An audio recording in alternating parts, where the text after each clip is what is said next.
সংসারে কে না করেছে, প্রত্যেকে প্রেম অনুভব করেছে, প্রত্যেকে জানে এই প্রেম কতটা সুন্দর। কেন নয়, এই প্রেমের অনুভূতি এই সংসারে সব থেকে শক্তিশালী। এবার প্রত্যেক শক্তির সাথে আসে কিছু দায়িত্ব। এবার যখনই এই দায়িত্ব আমাদের জীবনে আসে, আমরা সর্বপ্রথম প্রেম ভুলে যাই। আর আমাদের এই প্রেম বোঝা বলে মনে হয়। কিন্তু এই সংসারের সত্য তো এটাই যে প্রত্যেক প্রসন্নতা পেতে গেলে দায়িত্ব তো অবশ্যই আসবে, যা আমাদের পালন করতেই হবে। এবার যদি আমি আপনাকে উদাহরণ দিই, আপনার বাগানে আপনি চান একটা অত্যন্ত সুন্দর পুষ্পে ভরা বৃক্ষ জন্ম নিক, তাহলে সর্বপ্রথম তার জন্য আপনাকে জল আর রোদের আয়োজন করতে হবে। তার শিকড়ে যাতে পোকা না ধরে তা আপনাকে সুনিশ্চিত করতে হবে। সেটার আশেপাশে গজানো আগাছা আপনাকে সরিয়ে দিতে হবে। আর তারপরেই আপনার বাগানে সেই সুন্দর পুষ্পে ভরা বৃক্ষ জন্মাবে, তাই ঠিক এমনই হয় এই প্রেম। সর্বপ্রথম আপনাকে এর মধ্যে সমর্পণের সার জল দিতে হবে।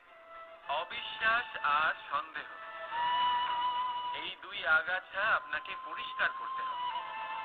আর বিশ্বাসের সেই শিকড় কখনো যাতে দুর্বল না হয় সেটা আপনাকে সুনিশ্চিত করতে হবে।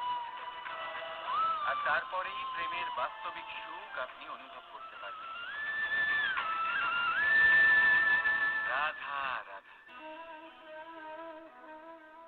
কাকড় এতই ছোট যে আঙুলের মাঝে ধরা যায়, কিন্তু ভাবুন যে এই কাকড় যদি আপনার চোখে চলে যায় তাহলে কত বড় সমস্যা হয়ে দাঁড়াবে। এবারে ভাবুন এই কাকড় যদি আপনার পথে থাকে, আপনি পাদুকা পরে বড়ই সহজে হেঁটে চলে যেতে পারবেন। কিন্তু যদি এই কাকড় আপনার পা আর পাদুকার মাঝে আটকে যায়, তাহলে আপনি ঠিক করে চলতে পারবেন না, যতই সেই পথে ফুল ছড়ানো থাকুক না কেন। তার মানে আপনি বাইরের সমস্যা এবং প্রতিকূলতার সাথে লড়তে পারবেন, ভেতরের নয়। ভেতরের সমস্যার সাথে লড়াই করা ভীষণ কঠিন। সেই জন্য সবার আগে ভেতর থেকে আপনি শক্তিশালী হয়ে উঠুন, ভেতর থেকে পরিপূর্ণ হয়ে উঠুন। তবেই আপনি সংসারের সমস্ত সমস্যার সাথে লড়াই করতে পারবেন, আপনি বিজয়ীও হতে পারবেন। রাধা রাধা। আমার ভালো করে মনে আছে, একবার একটা গাভী বন থেকে বেরিয়ে আমাদের বাড়ি চলে এলো। আমরা অনেক চেষ্টা করলাম তাকে ফেরত পাঠানোর, কিন্তু সে ফিরে গেল না। আমি মাকে জিজ্ঞেস করলাম। মা বললেন, এ তো ভালো কথা। এই ঈশ্বরের আশীর্বাদ যে গোমাতা নিজেই আমাদের বাড়িতে এসেছেন। এবারে কানাই আর বলরাম আরো বেশি করে দুধ খেতে পারবে। কিছু মাস সেই গাভী আমাদের সাথে ছিল। তারপর একদিন নিজেই সে ফিরে গেল। নন্দ বাবা হতাশ হলেন। আমি মাকে দেখলাম।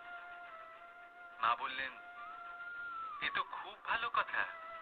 এবারে গোবর পরিষ্কার করার পরিশ্রম করতে হবে না। সেই দিন আমি যা শিখেছি আজ আপনিও তা শিখে নিন। যে সমস্যা পরিস্থিতিতে নয়, দৃষ্টিভঙ্গিতে হয়। ধনাত্মক দৃষ্টিভঙ্গি দিয়ে সমস্ত সমস্যা দেখুন। সমস্ত সমস্যায় তার সমাধান আপনি অবশ্যই পাবেন। যদি কিছু বাকি থাকে তবে তা শুধুমাত্র আনন্দ। তাই আসুন এই আনন্দের সাথেই বলুন, রাধা রাধা। কতবার এমন হয়, আপনি কোনো কাজ করার জন্য কাউকে দায়িত্ব দেন, কিন্তু সেই ব্যক্তি সেই কাজ সম্পন্ন করতে পারে না, অসম্পূর্ণ রেখে দেয়, অথবা ঠিকভাবে করতে পারে না। এবার এই পরিস্থিতিতে কি হয়? আপনি ক্রুদ্ধ হয়ে যান, তার উপরে আপনি রেগে যান, তাকে তিরস্কার করেন। আর তারপরে সেই কাজ সম্পন্ন করতে আপনি নিজেকেই নিযুক্ত করেন। আর শেষ পর্যন্ত সেই কাজ সম্পন্ন হয়েই যায়। এবার এই বিষয়ে সমস্যা সেই ব্যক্তির চেষ্টায় নয়, সমস্যা আপনি যে সেই ব্যক্তিকে ভরসা করলেন তার ছিল। আমরা অন্যের প্রতি ভরসা করাকে প্রথম পদক্ষেপ বানিয়েছি আর নিজের উপরে বিশ্বাসকে শেষ সম্বল।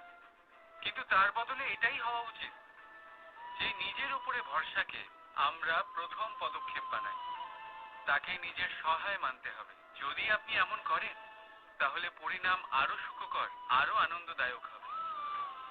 তাই মনে রাখবেন, এই সংসারে আপনার সব থেকে বড় ভরসা আর কেউ নেই। এই সংসারে আপনার সব থেকে বড় রক্ষাকর্তা আর কেউ নেই, বরং আপনি নিজেই। রাধা রাধা।